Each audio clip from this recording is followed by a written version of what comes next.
What's on, ladies and gentlemen? My name's Ross, I like games, and today we need to take a look at what is going on with OP-06. I showed you, I think just yesterday, that OP-06 was selling out everywhere. For what it's worth, it is now sold out in the One Piece TCG stores. It wasn't sold out in Camden, in the UK at least. It wasn't sold out in Brighton.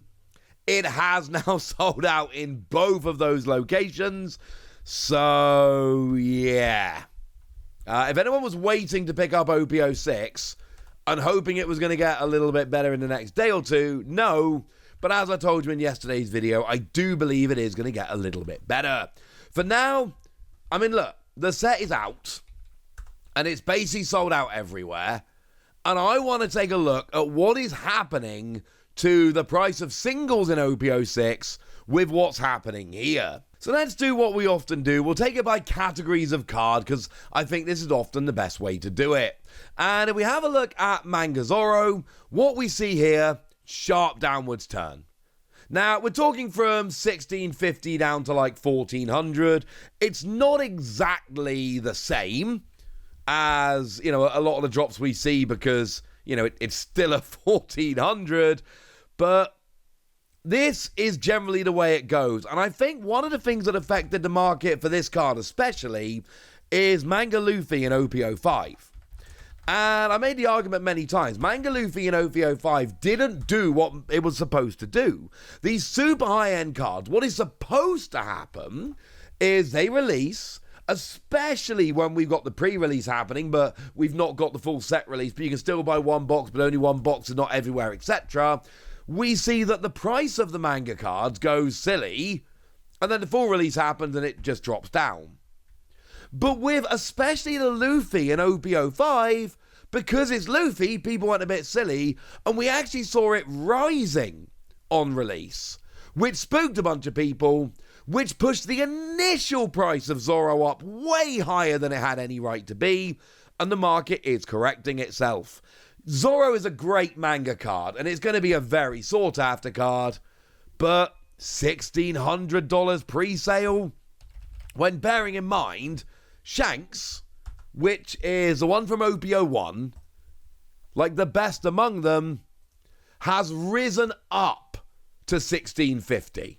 And to be fair, if you look at the recent solds, it is still actually going up a little bit. But Shanks was hovering at 1,000 or lower for a long time, even with OP-01 being a nightmare to get hold of. The idea that Manga Zoro was going to come in day one at the price Manga Shanks has taken like a year to get to, nah, mate, that was never going to happen. A lot of people did overpay at the beginning, and it's because we were spooked by the Luffy going up on release. Fun one to look out for if we ever get another Manga Luffy. So that's the manga card. What about the leaders? Well, I mean, great news for me, because settling in at the top leader by a bit of a margin is the Yamato that I pulled from my box. And this one's a little bit weird, because we saw what we tend to do. It's just going a little bit slower than I generally like. We saw it jump from $100 pre-sale up to $200, and now it's down at about a $170 card. It's on the way down, but it's coming down slowly. But we are seeing this a bit with leaders in One Piece, and part of the reason is really simple. You only need one leader for your deck, so you don't have to try and buy a playset that all matches. And also, it's worth pointing it out that you don't have to actually put it in your deck, because you can put it in a nice big hard protective case and just leave it on the table. And that, for a lot of people, I think is the reason why, you know, players, and there's always going to be the people who are going to pay to bling out their deck. But there's an awful lot of people that won't bling out their deck, but they'll happily go and pay $100, $200 on a leader because, well, it's only the one. And I'm going to play this deck for the next few months. In terms of the other leaders, number 2 at the moment, we're looking at Reiju, which has seen a lot more success than I was expecting. Seems to be doing better over here than it did in Japan. And we see a very similar kind of thing. Went up on release, and it's now falling down steadily. From a high of 140, it's now down at about 115. Again, I know what I'm saying doesn't always match the listed price on TCG player, but you've got to look at that and also look at the most recent solds. Yeah, there was a weird random dip before it went up again. That makes no sense. That is generally not what happens. Generally speaking, goes up on release as people get hyped, and then as more and more product gets opened, more and more of them are on the market, and before long, they actually come down to a fairly reasonable price. All these leaders have started dropping here, and I do expect them to keep dropping. We just haven't quite gotten to that stage yet, as in the stage where they're super low. There's only other two leaders worth talking about. The other two are miles below. We're not going to be talking about them. Perona is the number 3 leader right now. This is the one I'm looking at, and this one's making me happy, dudes. It jumped up to $140, basically $150. It's now a sub $100 card. Yes, I know the market price is $110, and I know the last sold was $115, but the other two last solds were $94 and $95. I've looked over on eBay and TCG Player and all over. You should be able to pick this card up for less than a ton at this point, which of course is less than the price of a box, and is like the coolest card you can pull from a box, except maybe the alternate art character Perona. So basically, yeah, this is awesome. We are seeing a real trend with these leaders, and this happens all the time. People buy them on release or just after release, and they go, no, the price is going up. We need to pick them up now. And actually, like, every time this happens. And then we're going to have a look at Gecko Moria, the 4th most expensive leader from the set. But if we look at results, like over on Limitless right now, and I love that Limitless do this, they do a wonderful job collating results and using maths to tell us what the best deck is. The best deck is Moria. Like, by a bit of a margin. Like, top 3 decks right now, 33% Moria, 26% Sakazuki, 22% Katakuri. And then after that, it drops down to 6%. So there are 3 big decks, and the biggest of them, by a bit of a margin, is Gecko Moria. And yet, it's the 4th most expensive card from the set in terms of leaders. And I have a theory here, and my theory is really simple. People just don't like the card. Like, who likes Gecko Moria as a character? Who puts this side by side with a Perona leader and goes, oh, yeah, no, mate, give me the Moria? No. It's not a cool-looking card. I don't like the design of Gecko Moria as a character. I like the Thriller Bark arc. I think it's a cool story. I just don't like the design of the character. He looks a bit weird for my liking. Maybe that's the point. Maybe it's not. I don't know, all right? But look, it's all there. You can see I've shown you the figures. And here we see a massive jump up on release, and now it's fallen down. Although, to be fair, if we look at the recent solds, strong argument it's actually about $10 more than Perona. But either way, it's nothing like Yamato there. But Yamato is a much more popular character. So it's nice and simple. The leaders are really dropping down quite sharply. They had a big jump at the beginning and a sharp drop, although the Yamato is dropping slower than the others. Should I be rushing to sell mine?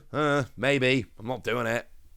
Now, the special rares are the other category where things do get a little bit silly, and there are a couple of them that are getting a little bit silly. Like the Big Mum. I predicted the other day that this card was going to get banned. I still do think this card is going to get banned, but we're not there yet. And in terms of price, this is not doing what the leaders are doing.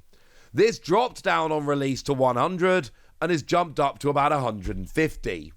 The leaders are generally an exception. The leaders tend to go up on release and then come down over time, whereas a lot of the other cards tend to go sharply down on release and then gradually go up over time, but they don't generally tend to start going up again until we actually see the set starting to get quite scarce, which is very clearly not happening here. I mean, look, I know the set is gone, don't get me wrong, but we all know OP-06 is going to see some reprints. Like, no one actually thinks, I hope at least, no one actually thinks OP-06 is gone. It's just the initial wave has basically sold out. It's clearly coming back. And we see a very similar thing going on with Rebecca. Dropped from 150 to 140, but now it's right back up to 150 or more. And actually, this is really more of a fluctuation. It's really not much more than it was on release. But the fact that it hasn't gone down really at all is very, very relevant. And it's Rebecca, it's a popular character, and it's a very, very, very playable card. And honestly, that's your answer. Same thing with Big Mum. These special rares of playable cards featuring popular characters are good. Because, you know, we could look at the Borsellino, which is a very playable card, to be fair. That Borsellino from OP-05 is a really good card. Big jump up on release, and now it's going down quite nicely. It says $40 card, and it's still on the way down. Yep. Usually you wait a couple of weeks, and the prices are starting to stabilize and go down quite nicely. Sometimes they jump up on release. Sometimes they go sharply down, because it really depends on how accurate the pre-sale price was. If the pre-sale price was too low, they're going to jump up on release. Otherwise, they're going to come down on release. But regardless, this one, yeah, quite frankly, this one's coming down quite nicely.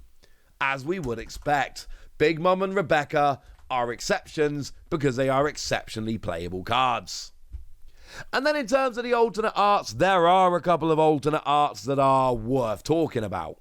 Annoyingly, the most expensive of which is the Perona, which is the one I really want to pick up.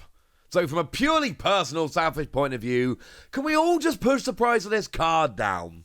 The good news is, from a high of 125, it is about a 110-ish card right now. 2 of the last 3 solds were around the $100, $104 mark. Still way more than I'd like, and like I say, if we could push this down, that would be lovely. But yeah, not all of the alternate arts are expensive. Several of them are super cheap. But yeah, it is it's a little bit sad. They are starting to come down now. And that's the thing, like OP-06 has started to get really difficult to get hold of. And yet, with just a couple of exceptions, as I've shown you, these are starting to come down. Gecko Moria, also absolutely worth talking about. This one's been all over the place.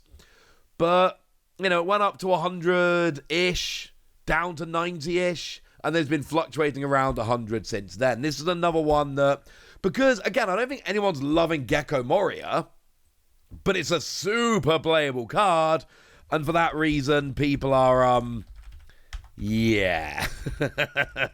People are kind of loving this one. Most of the alts are going down quite nicely. This one is absolutely not. Like, if I go and find just a random alternate art that no one really cares about, let's say Hody Jones, I think it's fair to say no one really cares about that, and just look at what's happened to that since release. Just absolutely crashing. This is generally what we expect. The leaders all went up quite sharply, but are starting to come down. The alternate arts and special rares, generally speaking, are starting to come down. But there are a couple of exceptions. But even the exceptions are coming down. They're just coming down more slowly. And I suppose we should probably just have a quick chat about the treasure rare. Because the treasure rare is actually quite relevant. It's a new type of card and all of that. What have we got with the treasure rare? Still coming down, my dudes. It has started coming down and it's still going. People were paying like 565 quid for this. Or $65. It's now like an $80 card. It's still coming down. I love this. We all thought that, and that's the thing. This one, I don't blame anyone for this. The leaders, we all knew they were going to start coming down again. The manga, we should have known it's not Luffy, so it was going to start coming down. This is the one where I don't think anyone can be blamed here, because no one had any idea how rare this was or what the pull rates were like. So the people jumping in early and paying nearly $600, yeah, fine, it was clearly way too much. But it was another one of those where you didn't actually know, you were speculating, so that's fine. So there we go. That's what you need to know. And now it's over to you guys. Tell me which cards from OP-06 you love. Tell me which you've picked up. Tell me which you pulled. Tell me if you've got any bargains. Go nuts in the comment section, but be nice. And then make sure you like this video, subscribe to this channel, follow me on Twitter at TheWasi. That's where we talk about One Piece and a bunch of other card games. And please do consider checking out patreon.com/PTCG Radio, where you can support the channel, get some bonus podcasts and all kinds of fun things. But by far the most important thing as always, look after yourselves till next time, would ya? Thank you very much for watching. My name's Ross, and you've been watching Wossy Plays.